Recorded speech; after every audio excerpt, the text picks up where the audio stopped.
se retrouve aujourd'hui pour répondre à une question qui nous a été posée par l'un de nos abonnés sur Instagram. D'ailleurs, si vous ne nous suivez pas encore là-bas, n'hésitez pas à le faire, le lien est dans la description et vous y trouverez tous nos conseils au quotidien. Donc cet abonné nous a posé une question qu'on a trouvée hyper intéressante qui est comment reconnaître les clients qui ont les mêmes valeurs que nous? Je vous propose d'y répondre tout de suite.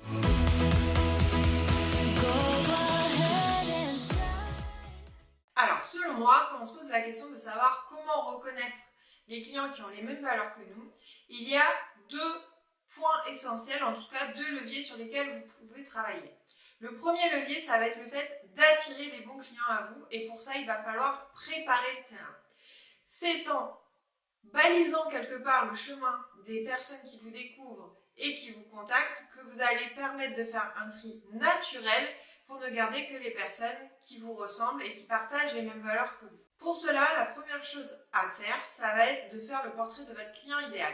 On vous a créé une vidéo dédiée à ce sujet tellement il est important, mais pour faire rapide, le client idéal, c'est l'incarnation de la personne avec qui vous rêvez de travailler, même si dans la réalité, rarement vous tomberez sur une personne qui coche toutes les cases, mais le but c'est de s'en rapprocher le plus possible parce que c'est la personne, comme son nom l'indique, idéale avec qui vous souhaitez travailler et avec qui vous allez vous éclater sur les missions, les accompagnements ou quel que soit le service ou le produit que vous vendez. Ensuite, vous allez pouvoir utiliser un levier comme le storytelling. Le storytelling, c'est un outil très puissant puisqu'il permet de raconter votre histoire et de prendre par la main en fait la personne qui vous lit ou qui vous écoute et de l'emmener sur votre chemin avec vous.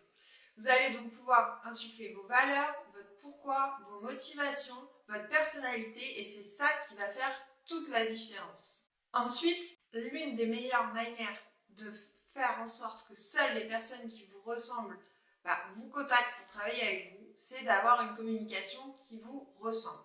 Qui vous ressemble tant sur le fond que sur la forme, c'est d'avoir une communication authentique.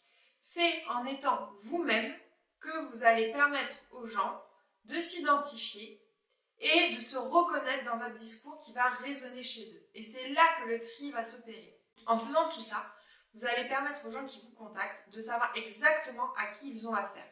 Il n'y a pas de mauvaise surprise. La personne qu'ils ont vue sur les réseaux sociaux, sur un blog, sur une vidéo, c'est exactement la même personne qu'ils ont en appel découverte ou lors des échanges au cours de la collaboration. Donc, faire tous ces efforts de préparation, finalement, c'est ce qui va vous permettre de gagner beaucoup de temps par la suite, mais aussi gagner de l'énergie et en épanouissement puisque vous ne travaillerez qu'avec des personnes qui ont les mêmes valeurs que vous. Il ne faut pas avoir peur de ce tri naturel qui s'opère, c'est une très bonne chose. C'est aussi une manière de se démarquer et en plus, vous allez vous éclater dans votre travail. Que demander de plus? La deuxième manière pour vraiment reconnaître les clients qui ont les mêmes valeurs que vous, ça va être d'écouter votre instinct. Que ce soit lors des échanges par message privé sur les réseaux sociaux, par mail ou lors de l'appel découverte, faites-vous confiance. Écoutez-vous.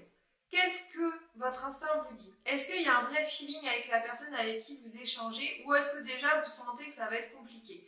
Vraiment, écoutez-vous. C'est ok de dire que vous n'êtes peut-être pas la bonne personne pour l'accompagner ou pour collaborer avec ce prospect.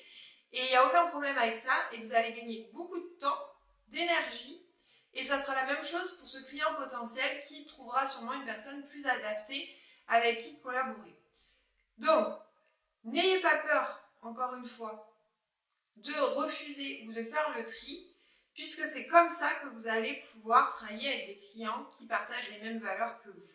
J'espère que cette courte vidéo vous aura aidé. N'hésitez pas à me dire ce que vous avez pensé en commentaire et je vous dis à très vite.